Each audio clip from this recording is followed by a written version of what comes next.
welcome to another episode of Let's Chat Reality. I'm Molly, Michael. and today we are going to be talking about Buying Beverly Hills Season 2, which just premiered out on Netflix and the whole season is out. So we're going to cover all things related to that. But first, let's go into the news from this past week. We've got a bit to cover. So let's start off by we found out just recently that Chelsea from Selling Sunset files from divorce from her husband, Jeff. So that's some I don't know if it's shocking, but breaking news that is coming out. What are your thoughts on that, Michael? I actually was pretty shocked. This surprised me, I think, just because there weren't any rumors circulating before this dropped. I feel like a lot of times when news like this of a separation, you kind of see some clues, whether it's in the previous season of their show or just kind of, I don't know, Dumois anonymous tips, something. But here there really was nothing. And so this just kind of came out of nowhere. I know that they are, to the best of my knowledge, still filming the next season of Selling Sunset, so I'm sure we'll get a lot more then. But we really don't have too many details as of right now, other than the fact that they cited irreconcilable differences, which means absolutely nothing. There was a rumor today that I saw somewhere that potentially he was unfaithful, but nothing credible there. So who knows? But I do hope that we will hear more about it in the upcoming season of Selling Sunset. Yeah, no, I was at first I was a little bit shocked because like I mean yeah we hadn't heard about it, but then I was thinking back like he wasn't really in that much of the season last season, but maybe that's just because he doesn't want to be filming and all that stuff. But yeah, I hope that we hear more about what happened in this coming season. So maybe that'll give us more insight, or maybe we won't, and then we'll just be kind of Yeah. expecting nothing, but it'll be Yeah. fine.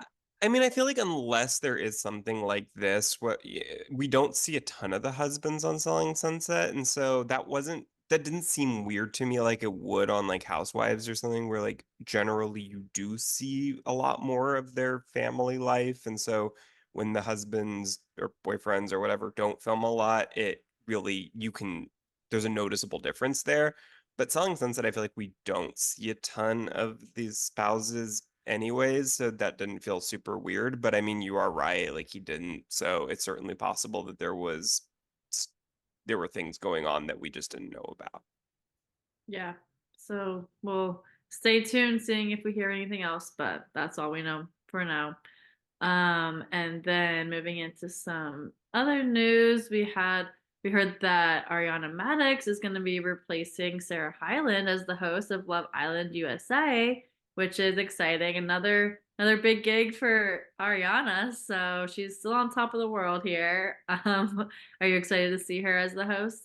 I'm so excited. Yeah, we saw her make some appearances in the last two seasons, the Love Island USA season 5, and then Love Island Games. She also hosted for a week there, and she was great. She's a huge Love Island fan. There's that famous scene from last season of Vanderpump Rules where that's one of the things that Tom references that he doesn't have in common with Ariana or trouble in their relationship was that she wants to watch Love Island and he doesn't, and so that really, I think, sparked her coming in and making an appearance last year. And now she is the permanent host. And so, yeah, I'm super excited for her. I think the one question that a lot of people have is that this does film in the summer, and that is around when Vanderpump Rules also would normally be filming. So people are wondering, is this basically confirming that Ariana maybe doesn't come back for next season of Vanderpump Rules? Maybe they would push filming to a little later in the year than normal. I would actually like them to film a different season for Vanderpump Rules for once rather than the summer always. But who knows? We'll see what happens there. But yeah, I'm super excited for her. She stays winning. We love a successful queen. Yes, for sure. That will be exciting to see. Also, some more exciting Ariana news is that she bought a $1.6 million house. So she's finally moving out of her old house. No more with Tom, Well, we but don't know that for oh, sure. we don't. Okay. Well, I guess that's true. We don't have that confirmation, but she did buy a house. Yes. Yeah, that's I think like kind of the next logical question is whether that means that she will be officially moving out or whether this is like just another second residence or if maybe she's buying this now but like hasn't finalized everything with the other house. I have no idea what's going on, but I know that this news came out after they filmed the reunion, but I hope that this is discussed at the reunion so that we can get those questions answered. So either way, thrilled for Ariana. This hopefully will shut down all the haters for they'll have to find something else to hate her for, other than the fact that she and Tom are living together. Because regardless of whether she still has any ownership of that house, I'm sure this means that she's never going to be there anymore. Really, she can move all her stuff over here, and and be away from him. Yeah, for sure. So we'll have to stay tuned and further information there. But good for Ariana for getting her a new house. And also some other news is that we heard Brittany Snow on Call Her Daddy podcast talking about how selling the OC led her to divorce from Tyler because he was he cheating on her from that season or what was I didn't watch or hear the podcast entirely, but I saw a clip of it and that seemed interesting. So I'm sure you have more information. So go ahead, Michael. Yeah, so I mean, she really didn't like specifically say, yes, he was cheating on me with Alex Okay. Hall or Polly, or, like she didn't outright say anything, but basically what she said was like, whatever you think happened, happened. Like as a viewer of selling the OC, everything, all the rumors are true, basically, is what she was saying. And that she was watching the show and everything she was seeing surprised her just as much as it surprised all of us watching. She had no idea what was happening, and that was pretty surprising to me. Yeah. That you would think that she would have some idea, like that maybe she would have met that like his coworkers at the Oppenheim group, or that she would have some sort of like relationship at all with them or any idea of like what his relationship was with them. And I think that's what I always kind of assumed that like as watching it was like, okay, this feels weird, but like I guess there's a level of comfortability there that like they know his wife and she knows them and like they wouldn't be acting that way around him otherwise.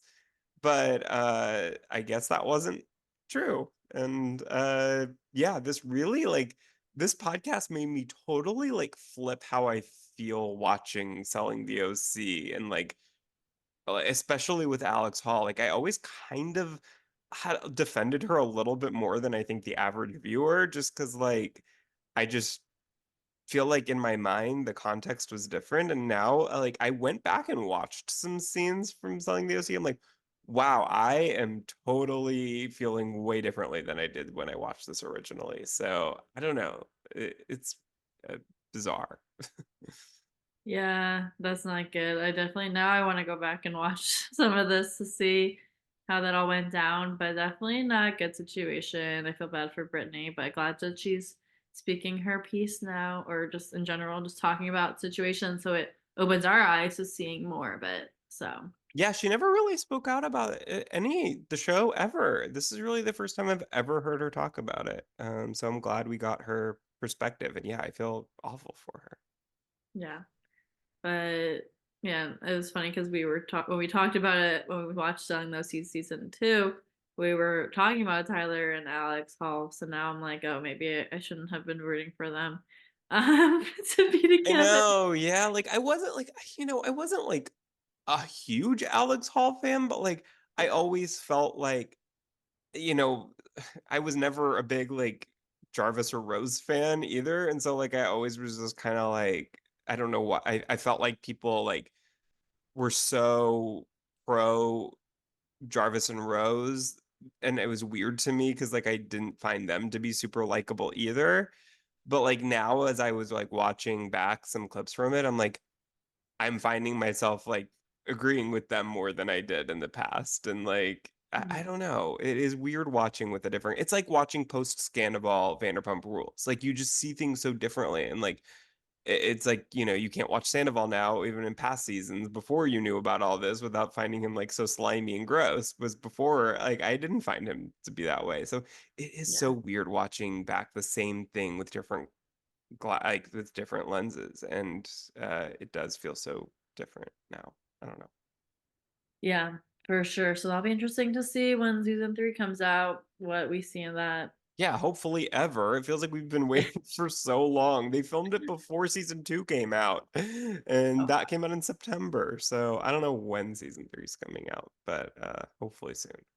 yeah, hopefully. So moving on in the news, we got some exciting news from Francesca Fargo, who was on Too Hot to Handle, and she's now pregnant with her first child with her partner Jesse. So I'm very happy for them. And they were trying with like embryo transfer, all that stuff, like very complicated process. It seemed like she's sharing a lot of that on social media, and she had a miscarriage as well, I believe, or just one that failed. So she's had some pregnancy struggles. So I'm happy that she's pregnant now. Hopefully this one will turn out to really extend into a baby. Um, so hopefully I wish her all the health and happiness for the baby, but I'm excited for them. Yes, so happy for them. It's so interesting because, like, just a year ago, we were watching Francesca on Perfect Match, and like so much has happened in her life since then. Yeah. And yeah, hopefully everything goes well this time. Super excited for both of them. And yeah, wish them all the best in their journey to having their first baby.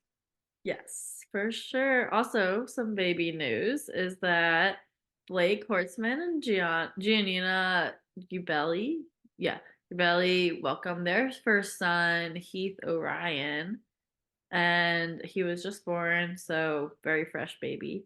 I don't know the exact day, but I feel like it It was was like, on Easter. oh, so Or literally no, Good Friday. Sorry, it was on oh, Good Friday. Yeah. okay. So very recent, but happy for them as well. We saw them together on the Love is Blind reunion, and so we knew like Giannina was due really soon, but she does have the baby, so it was very soon, which is exciting, and I'm hoping all the best for them as well. Yes, absolutely. Yeah, I know we knew she was due very soon at that reunion. Love is Mine. She was very, very pregnant there. So yeah, we knew it was that was coming any day now. And yes, very happy for the both of them, which is so cool because they met on All Star Shore, another reality show that they were both on. So it's always fun to watch these couples that meet. You watch them meet in the very start of their relationship, and now see that they're having their first baby. Yes, that's exciting. Also, some exciting news is that Jersey Shore's Sammy Sweetheart is engaged to Justin May. So that's exciting news as well. I don't really watch Jersey Shore, so I don't know them super well, but that's exciting. Yeah, so we haven't met, and I'll say I haven't watched every single episode of this season, so I apologize if I'm wrong about this, but I don't believe we've met Justin on Jersey Shore yet. Because Sammy just came back last season after 12 years away from the show. And so she's talked about him, but I don't believe that we've actually seen him on camera yet. But yeah, super happy for them because they have been together for a pretty long time at this point. I think maybe like 2 years they've been together now. So super happy for them. And again, I mean, knowing Sammy from, 2009 when Jersey Shore first started, and her crazy relationship with Ronnie that, was on, off, on, off, on, off, constantly fighting. It's really cool to see, how far she's come, and now in this super happy, hopefully very healthy relationship. So, all the best to them. Look at all the happy news we have today. I know, lots of good news and success for lots of these couples. And then we also got some cast announcements and premiere dates. So to start off, we got the House of Villains season two cast announced. And so that's going to be exciting. I actually didn't take a look at it yet, I but have it right here. oh, perfect. So we have Wes Bergman from The Challenge, Teresa Giudice from Real Housewives of New Jersey, Jesse Goddard from Big Brother. That's a throwback. Richard Hatch, first winner of Survivor. Victoria Larson from The Bachelor. Really.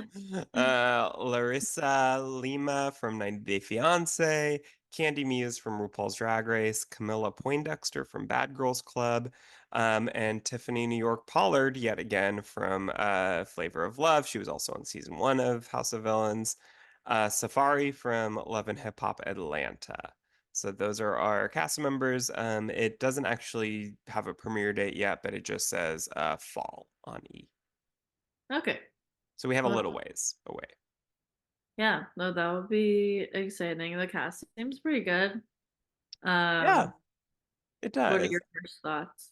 I think like season one, I feel like had such a really exciting, great cast that this one to me was a little bit less exciting, but there are some that I'm excited for. I mean, look, I'll take Tiffany Pollard any way I can get her, so I'm thrilled that she's on there again. But I would have maybe liked to like wait maybe a year or two. I don't know. But and then Larissa, I think, is going to be entertaining. We haven't seen her in a little while on 90 Day Fiance. Richard Hatch, I mean, like, is a classic villain. So that's exciting. Jesse Goddard's, was a little bit out of nowhere. I mean, like, he was on Big Brother in 2008 and 9. So that's kind of a random choice for me from Big Brother. I feel like there are other people that they could have chosen before him, but hey. Teresa, I mean, like, I know she doesn't consider herself a villain, but I think she fits here. And then Wes, I mean, like, is a classic, from the challenge. And I would have rather seen him on season 40, which is currently filming of the challenge, but I know that he said that he can't, he announced his retirement on USA too. So, this is much less of a big commitment than going on the challenge. So I'm sure that's why he chose this. Yes, for sure. Well, that'll be exciting once that comes out. And we do have premieres for the MILF Manor season two. And that trailer came out, and that also is going to be coming out on April 28th on TLC.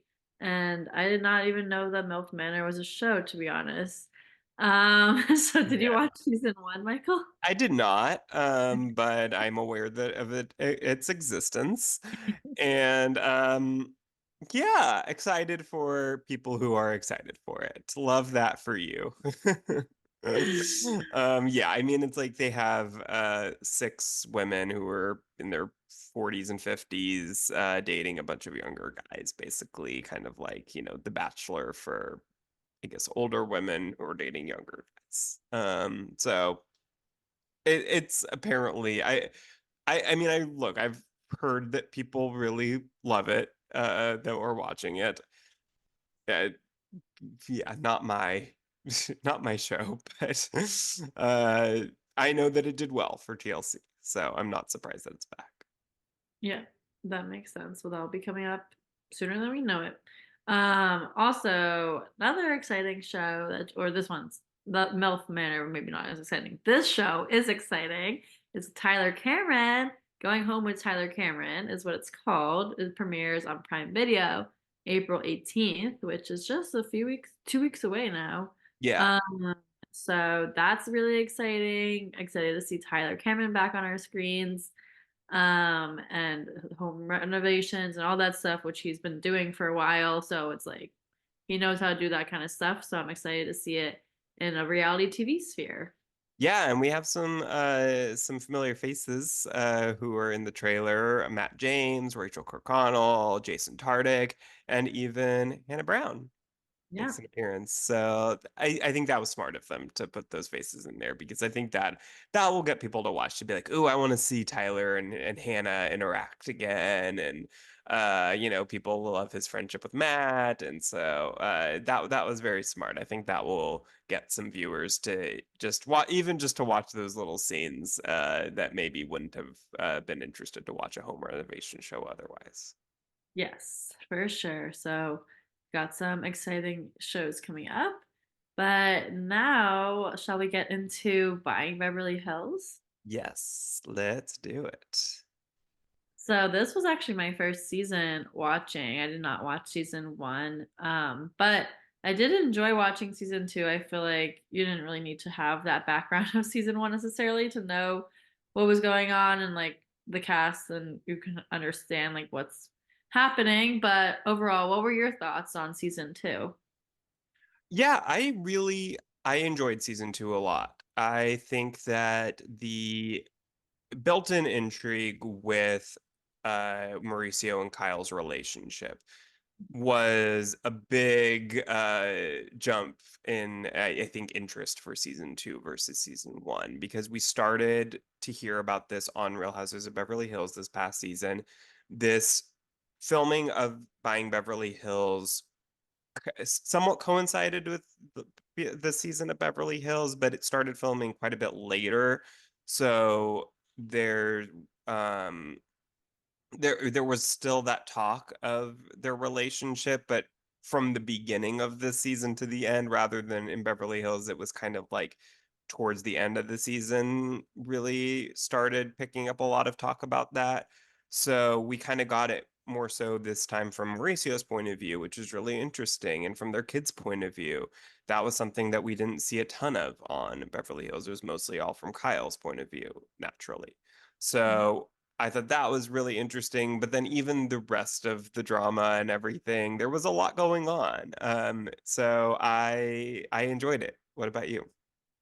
Yeah, I did enjoy it as well. I feel like because we already knew, like what you said, like with the separation of Kyle and Mauricio, like that going into it, like was interesting to see like how that was gonna play out throughout the season, of how they were gonna air that, and it started from the first episode. They were like, "Hey, this is happening," but and then like it closed out with the information too. It kind of felt like a full story almost. And then overall, like I feel like all of like just like seeing the relationships between people and the drama and like the stuff that's going down, like it's fun to see how they like also went on a trip together, like going to Miami. I think that added to it. Like sometimes when they were only just in Beverly Hills or like just in California, I felt like a little bit of the same kind of stuff. But Mhm. then when they went to Miami and like had different stuff there, like I feel like that added to the season as well. Yeah, But I I really enjoyed love it. a cast trip.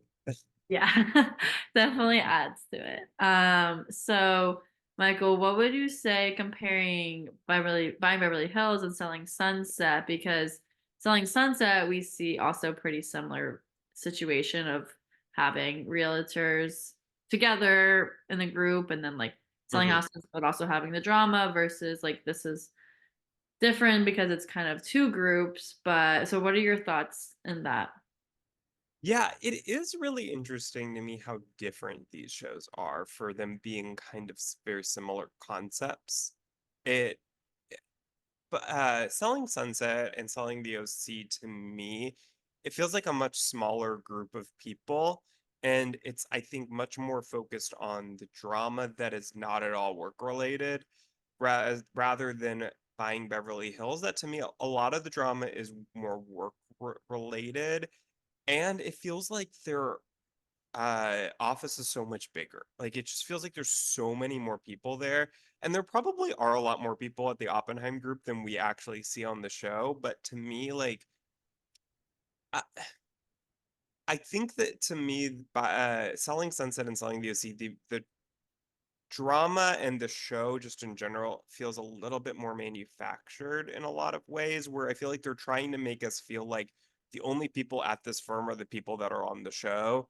And here I feel like we do see like background people that aren't cast members still working. And it feels like, I don't know, like The Office, like I feel like they actually do go in there and they actually are working when they're filming. Like it just was telling sense like I feel like they're just like playing Tetris or something like on like their computers aren't even on half the time.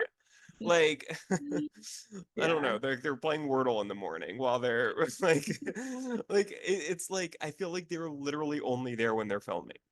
And like the only people allowed in that office during filming are the people who were cast members on the show. I don't it's just like it's it feels like we're kind of just dropped in and like having a bird's eye view of like what's going on at the office at that day that they're filming here. And I don't know. And I'm sure that, you know, it's probably more, I don't know. It just it feels more like I believe what I'm watching. What do you think?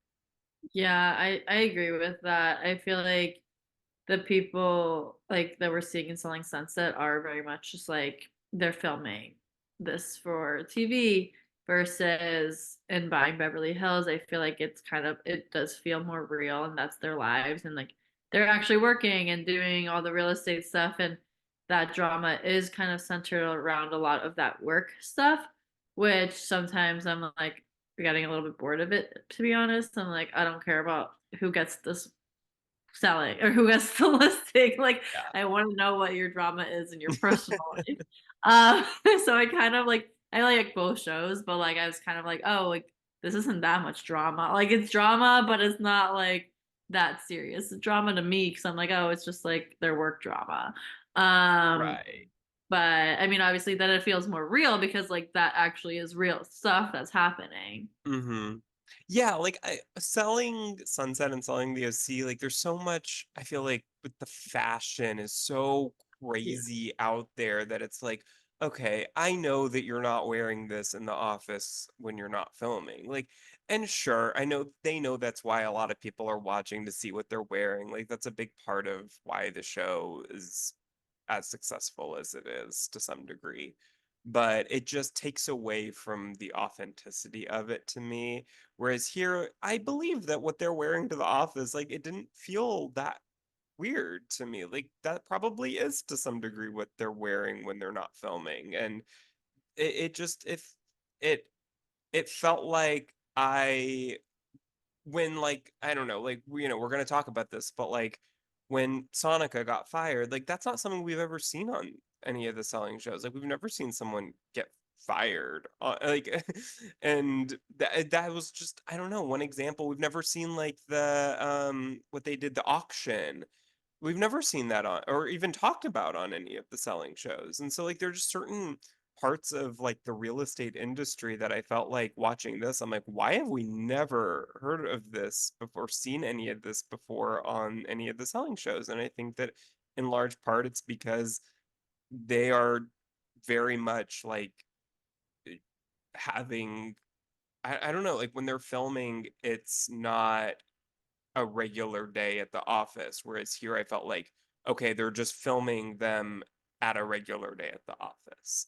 And I don't know if that makes any sense, but it somehow makes sense in my head. Yeah, no, that makes sense. I was about to say also the outfit choices I feel like felt more real in buying Beverly Hills than in Selling Sunset also because like their outfits are crazy in Selling Sunset. But I mean it's interesting because it's also they're both Netflix, so it's like But you would think different production companies. different yeah, different production companies, so but they're both on the same streaming, so Yes. which is interesting too because I mean then it differentiates them having that. Yeah. And I'll Are be there honest too, like there's also $1 million listings that are out there, and I don't watch those regularly, so I can't really put them in. To my understanding and from what I have seen of those, that is much less drama related even than Buying Beverly Hills. Like it is very much like work focused show. And I think that this probably falls somewhere in between those two. But yeah, no, you're right. Like it is interesting because like they are both on Netflix and they're so different from one another. But I always think with selling Sunset and selling the OC that that production company is the same that was behind the hills, which makes sense because it is so like beautiful to watch, and that was what The Hills was known for, was just this glossy, shiny type of filming. And the The Hills was famous for ending their show by pulling back the curtain and showing that like it was all fake, basically.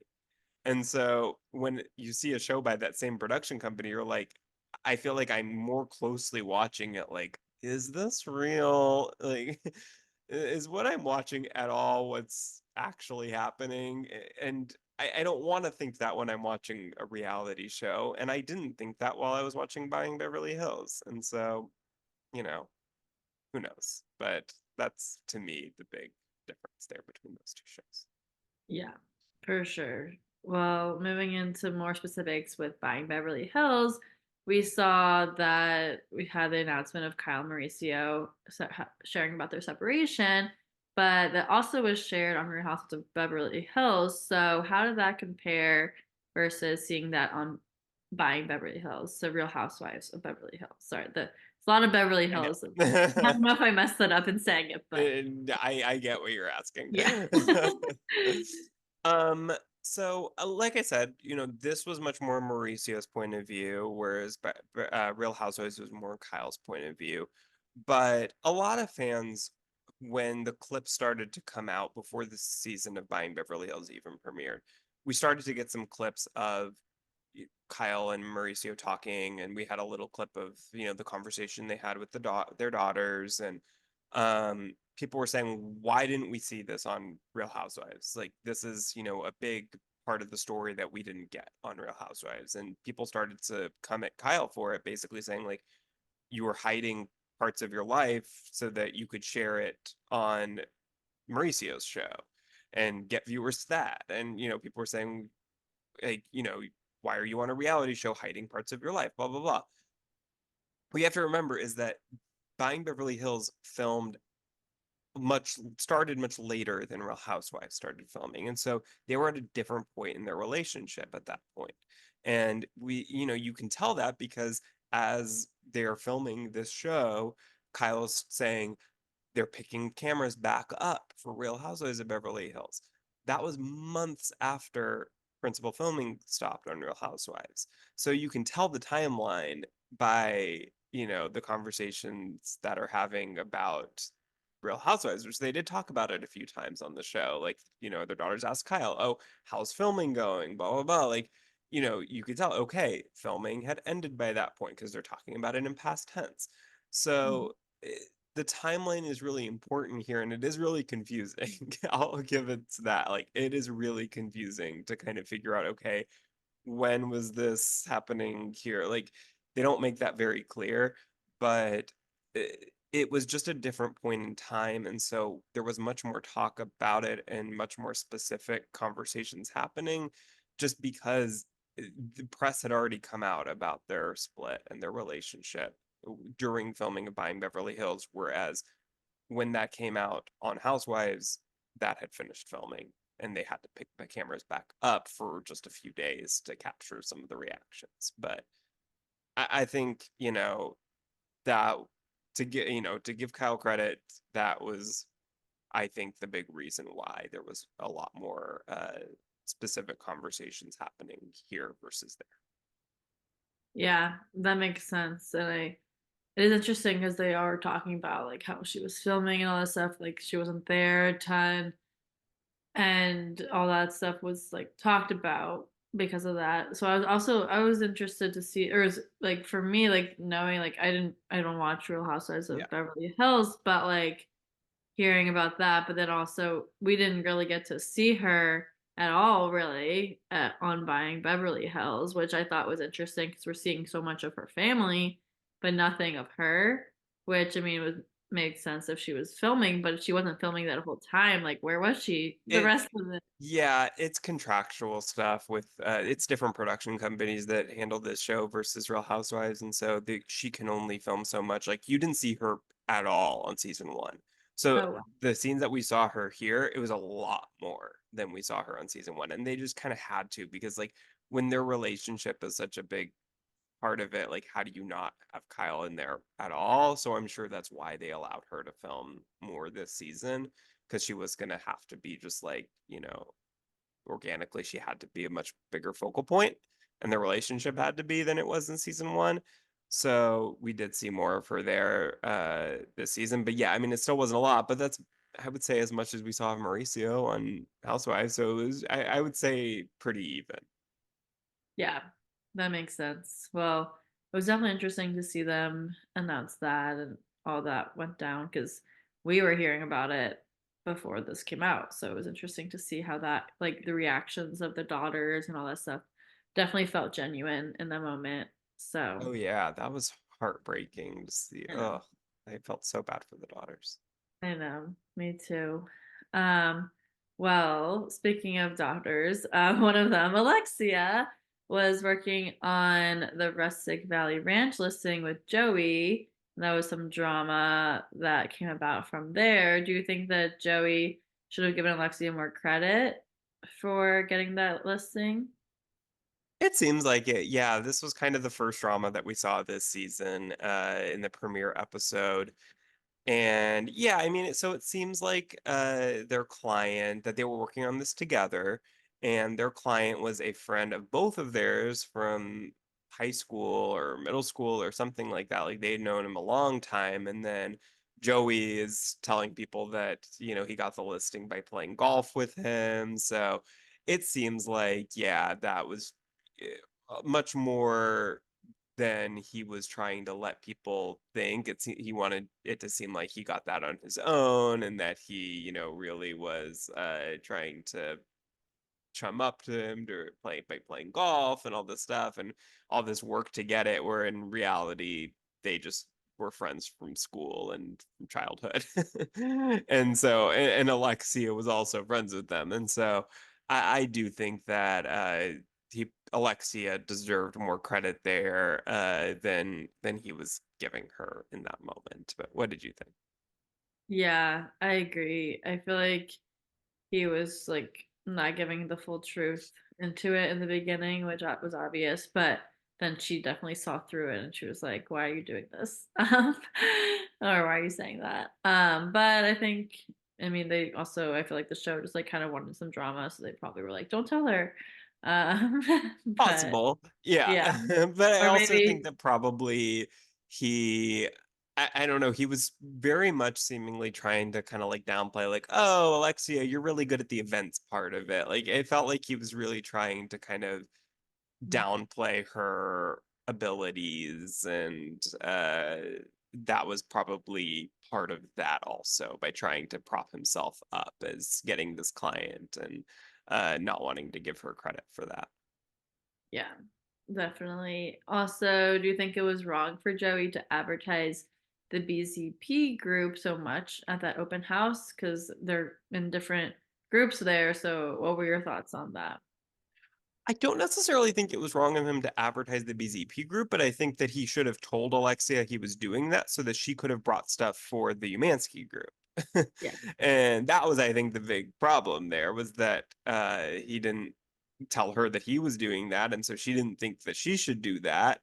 So then it turns out that there's only the PZP group, all merchandise and advertising, and then Alexia doesn't have anything for hers, and they're supposed to be on this together. So I think that was the big mistake that he made, was just not giving her that heads up. Yeah, I agree. I feel like that was just kind of just miscommunication there almost. Yeah. What was going on there. So moving on, we, as you kind of mentioned before, we saw that Sautica got fired on the show, which was interesting. I almost was like, why are they showing us this?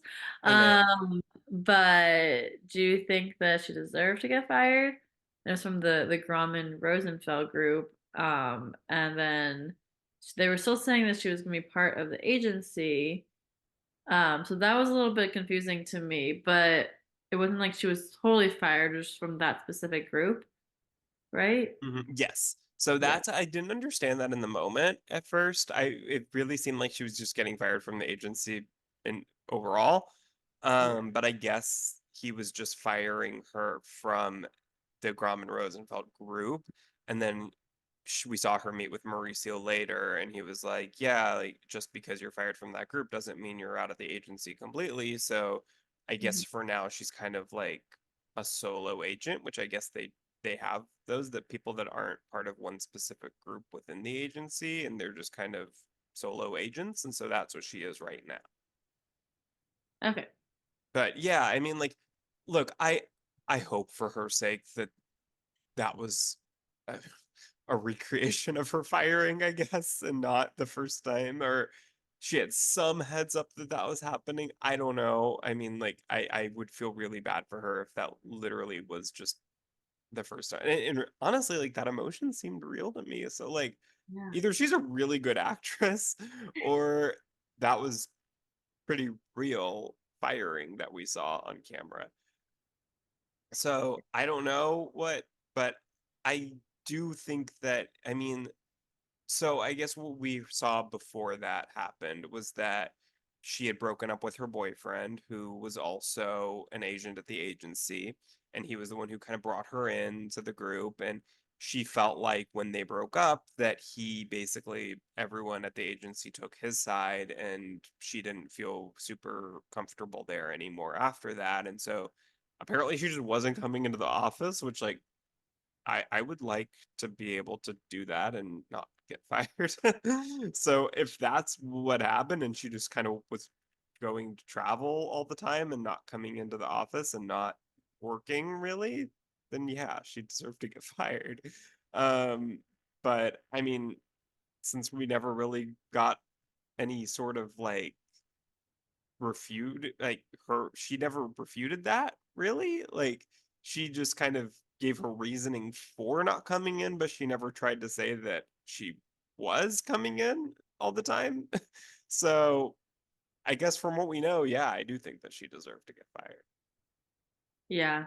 No, it's kind of crazy because I mean, when we saw that conversation, it definitely did feel real to me, which is also sad that like that's literally getting aired to millions of people across the nation or across the world who can watch this on Netflix. But yeah, because I don't that explanation too. I was like, well, I don't really know. Like she just wasn't going to the office, I guess. But um, I feel like there's more that we don't fully know of the story, maybe. Yeah, I'm Uh, sure there is. yeah, but hopefully she'll still be with the agency as a solo agent and get her work back up to the quality that they want. Yeah, Uh, I mean, like at the end of the season, you know, seemed like she did get some leads, and so I don't know. I will say this. I looked up the agency before we got on here to see if she was listed as an agent, and she is not that I can find listed as an agent anymore. So we will see if there's a season three, if I am just a bad Googler or if there's something to that. But right now, from what I can tell, I could not find her on their website. okay, well maybe she's got another job. Yeah, Um, that's always possible that people are, you know, switching agencies. I mean, we saw that what's his name? Zach went from Hilton Island to the agency and almost went back to Hilton Island. So, you know, it seems like people do go back and forth and get different offers. So, yeah, we'll see what happens with her. yeah. For sure. Well, speaking of Zach, we saw him roast Ben during the agency party by talking about how Ben's new girlfriend Jade was a rebound. So do you think Zach went a little bit too far there? Because Ben was just recently single from he was married. But what are your thoughts on that? I think if Ben told him specifically before the roast, like not to say that specifically or not to mention his girlfriend in the roast or however maybe he said it, then yes, I think it's too far. If someone tells you, like, hey, roast me all you want, but just don't bring up this specific topic, then to bring up that specific topic, and it seems like, I guess, uh, he did say that from what I can tell, but if he didn't, then no, not necessarily. I don't think it was too far, but like also I do think that that is bringing up someone who's not on the show, which sucks a little bit. Like, I could see how maybe she would be upset, like, hey, I didn't want to be brought into the show at all, and she didn't film. So, in that case, I think it's a little murky. But yeah, I think if he had been told not to do that, then yes, I did think it was too. Yeah, I feel like he could have just also not been really thinking in that moment, like not knowing how that was gonna be coming across. But then like after the fact, like, oh, like maybe that went a little too far. Hmm. I guess. So yeah, but seemed like they're fine. Yeah, So they got over it. They have a podcast together, and yeah, they're good. But we also heard Melissa and Ben talking, or we didn't really hear this conversation, but or did we see the conversation, or we just heard about it? No, yeah, we did. They were by the pool in Miami. Oh, Yeah. yes. There were so many conversations about it, so I forgot. But they were talking about Farrah's engagement to Alex and saying how Alex was not the right person for Farrah and all this stuff about like how they weren't getting married yet. And Melissa is Farrah's best friend. So when Farrah heard about this, she was really upset that they were talking. She was talking about her behind her back, and same with how Ben also is discussing this, but this was interesting to see just because like I feel like a lot of times friends will talk about their significant others behind other people's backs, but then they're not gonna find out. But this found out they actually found out so fast. Like she was like, Right. oh, they talked about you and Alex not being married. And then like this was already a conversation like when it kind of got solved pretty quickly because of that, which is good. But what are your thoughts? Sorry, I just went on a little bit of a rampage there, but what are your thoughts overall on that conversation? Yeah, it is interesting because I don't think that anything they said isn't something that a lot of people do say, but the problem here is obviously that it's going to be aired for millions of people to see, including Alex.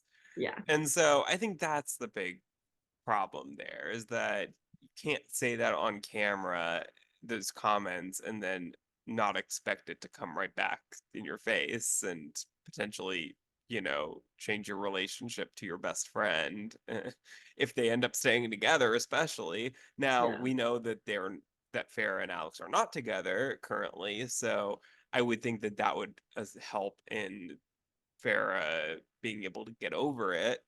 But yeah, I mean, like Ben calling him a bozo, and I think that that was, that I'm sure isn't fun for Farrah to hear, but and Melissa is her best friend, so yeah, I mean, like it's hard because again, that's a person, Alex, who's not on the show, getting dragged into it.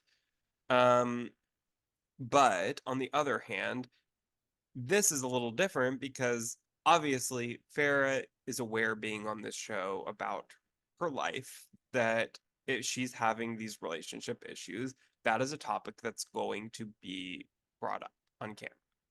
Like she can't expect that to be just not get brought up at all. And so when they're, get engaged a year before and there's no progress on having, a wedding at all, like she has to be able to answer those questions. And it doesn't have to be a whole season long topic, but it's going to come up at some point. Like, what's going on? When's the wedding? Like, these questions are normal after a year plus of being engaged. So, it's tough. I'm sure Melissa feels pressure to answer those questions of what she thinks about it. I'm sure producers are wanting Melissa to talk about this as Farrah's best friend. And so it's kind of this balancing act of doing your job on the show and bringing up and talking about these topics while also protecting your friendship with your best friend. So I don't know. I don't envy Melissa's position. Yeah, I agree. I feel like also Farrah talking about how she's like wanting to keep her private life private, like is also like you're on the show, like what you're saying. It's like she's gonna have to answer these kind of questions. Like it seemed like a lot of it was that she was so upset about her having to talk about it, like publicly like Mhm. that almost, and not that it was like wrong information or like, like offensive to her. Like Yeah. it was that she didn't want it to be shared publicly. Which I get, like, yeah, like there's certain things that she can keep more private, but if that's like her life, like it's hard for that to be that private and she's filming about her life, so it's not so easy. But I feel like I mean we saw Melissa and Farrah make up, so like they're Yeah. fine now, and then also saw Farrah broke off the engagement, so not with Alex. So I feel like that also like at that point like that wouldn't have really mattered if what like Melissa had said because they broke up, but it's just an interesting scenario there. Yeah, I think if had gotten back together, this would be a lot harder for Farah to watch and deal with, I'm sure. But because of the fact that they're not, she can probably just kind of say, like, okay, y'all were probably right. Like, this wasn't the right guy for me. We can move past it. Yes, for sure. Well, moving on to the last piece of drama that we saw from this season, which was actually a pretty big part of it, was with Michelle, who is pretty harsh. With everyone seems to have problems with her.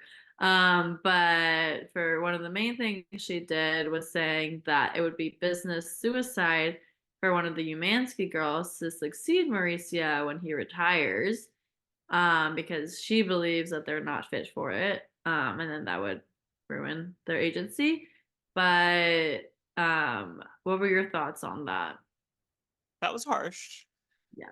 You know, I to a certain degree, I get what she's saying because she had to obviously, like, I guess she doesn't have family members who could get her pull strings and get her clients and get her into a job, and she had to really work for everything that she had. And so I get that she probably feels like, how can these, I've been doing this for so many years and have worked so hard, like, how are these girls that didn't have to work as hard and haven't been doing this for very long, like, just gonna take what job I feel like I deserve and have worked so many years to get? So I understand that, but she has to know that saying that, especially on camera on their show, is going to come back to Mauricio, who's going to protect his daughters. And, like, that's not going to get you the job that you're looking for from him. Like, that just felt so crazy to me that, like, she would say that and think that that's going to change his mind if he was like.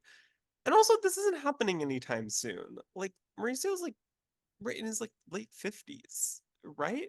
I Isn't that think what he he's said? only 50 something. Yeah, like I think, maybe yeah. early 50s even. Like, Yeah. how, like, what is this is like years down the line that anything is going to happen here. And so this isn't like some pressing issue that she needs to like know right now that she's going to be succeeding him. So I don't Yeah, know. What for do you think? sure. I know. I definitely thought that she is harsh. Okay, he's only 53. Yeah, like, I Like mean, he's look, not, like, I'm sure he could retire today if he wanted to and, yeah. live a very happy life. But he certainly doesn't need, like, I'm sure he's going to be working for some a lot of years to come. Yeah, for sure. Um, I don't know. I feel like she almost was like not letting up on it too, because when she was trying to take back that she even said that, but obviously it was on video that like they caught it, so she couldn't lie about that because they caught it on a video on a camera. Like you can't hide from that. Yeah. But it was crazy to me that she's just like she's still just it doesn't seem like gonna it's not gonna be beneficial for her to still be so argumentative about these things and being so harsh about it because they're not gonna want to be with her. Like what everyone's saying is like, well, she's just kind of a bitch. Like no one wants to be around her. Like, is she gonna even stay at the agency forever? Kind of thing. It's like no one really like working with her. Hmm. So it's interesting to see like what could happen from that. But Yeah, it yeah. just seems like her style just doesn't vibe with the rest of the agency. Like maybe, in other agencies it would be fine and people, she could kind of find people who work the same way that she does, it just a little more aggressively. But at the agency, it just doesn't seem like a lot of other people work that way. And so her style just kind of doesn't mesh well with most of the others. Yeah, for sure. But out of the Umansky sisters, with Farah, Alexia, and Sophia, who do you think is the most likely to take over? I think last season I would have said Farah because it seemed like she's the oldest. She's been doing it the longest. She seems very professional, and I could kind of see her in that role, but it doesn't necessarily seem like I guess she wants to, from what at least other people are saying. Other agents. I don't know that we've heard that directly from Farah, but it seemed like Alexia is much more excited about the potential of taking over for Mo. So I would think that if she wants it, that Alexia would be in the lead at the current moment. Yeah, that's what I was thinking as well. I would say Alexia, and I feel like they were talking about that the most also this Hmm. season. That she would probably take over. Like she's been learning a lot and she's been like really succeeding in what she's doing. That eventually, like obviously he's not retiring right now, but like eventually, like she could be the one to By the take way, over. side note, Alexia, I cannot get over every time I hear her voice. She sounds exactly like Kyle. If you close your eyes and had the two of them speak, I don't know that I could tell which one's which. Like, they sound identical to each other and honestly look very similar too. So that is little mini Kyle Richards. Yeah. No, I see that. I don't even know Kyle that well, and I'm like, wait, they do sound so similar. They have just the same mannerisms, the same like everything is like creepy how close they are in like every little part of them. Yeah. No, well, we'll see when that comes, and hopefully, um, maybe there will be more drama with Michelle down the line. But I'm for now, sure if she's back next season, there will be. yeah, That is a for certainty. sure. But then going into more about the houses, we got to see a lot of different houses and condos that they were showing throughout the season. Do you have any favorites that you want to talk about?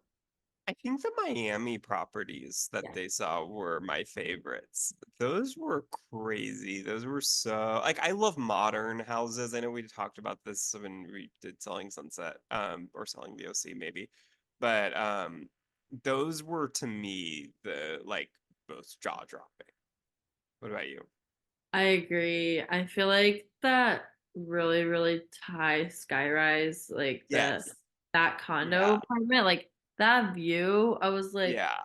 oh my That's gosh, the one I was thinking of too specifically. Yeah. that was incredible. And also the houses they showed there too, like the pools they had there, like were really nice. Hmm. So I agree. I feel like Miami is when I like really paid attention to the houses too. I feel like sometimes when it goes through like all the Beverly Hills houses, like I'm like these all look the Yeah, I same. think maybe just because we see so many Beverly Hills Yeah. properties like on all of these shows, like, of Selling Sunsets, obviously, also Beverly Hills. Like, there's a lot of shows set in Beverly Hills, so I feel like you kind of see a lot of like similar looking properties there. Whereas Miami, like, yeah, we have Real Housewives of Miami, and those houses are beautiful too. But there's not as many, and that's not, the properties aren't as much of a focus on that show. And so it's just kind of like, oh, this feels different. Like this feels unique and they're so beautiful. For sure. I mean, all those houses are incredible. I'm like, I wish I had $20 million. But Well, I'll um, Venmo thank you. you. But What's yeah, 1 million? I'll move to one of those houses then, I Yeah. guess. No, I feel like they're all so pretty, but those Miami ones were really great. Yeah. So also, what do you think, or what do you hope to see in season three of Buying Beverly Hills? Yeah, I really liked this season, and I hope they kind of continue on this trajectory of focusing kind of, we see a little bit with like Mo and Kyle's relationship. We see a little bit with the sisters' dynamics. I would like to explore the sisters' dynamics even more because that was really interesting. We saw a little bit of that with Alexia feeling left out with between Farah and Sophia sometimes when they went out and didn't, they left Alexia there, and we saw a little bit of them kind of like cuddling in bed, and that Alexia felt a little left out. So I'd like to explore a little bit more of that. I hope we see more of kind of the other non-Umansky agency members as well, and I'd like kind of to get to know a little bit more on the other teams there, and it seems like there's a lot of people that work there at the Beverly Hills office that we don't know yet much about. And so I hope that they continue to add more team members to have bigger roles on the show that we haven't met so that we can kind of feel like we're getting to slowly kind of know the ever expanding agency universe. That Yeah, would be fun. yeah, I agree. I feel like I would want to see more of those personal relationships, like what you were saying. Like a lot of it, I feel like we could have seen more of. Like they would show some things, but not really a lot of the details of it, or like I wanted to see more also like when you're saying like with Miami with Alexia when they went out without her, like that's also like they just didn't think about it, but it was interesting like that came up and like they were just talking about Yeah. those things that were going on. Like I feel like there's more to it. Um Also like some of the dating stuff, like we didn't mention this before, but like with Sophia and Adam and Yeah. Melissa, that little love triangle thing, which obviously now like we found out like literally the same episode that Adam was like, I don't want either of them. But that was a decent bit of drama for that part of that episode. Which I kind of enjoy. Like I want there to be more like of that kind of drama in the show. Like the dating not dating situations. Because it was also interesting to see when Joey was talking about with Alexia, how like they used to date a little bit. I don't Right. know when that was entirely, but like before she had a boyfriend. But I um think it's been off and on for a while. Like it seems like they went to like high school together. Like they've known each uh other for a really, really long time. And so I think they dated like kind of off and on, it seems like over the years. But yeah, they have a lot of history.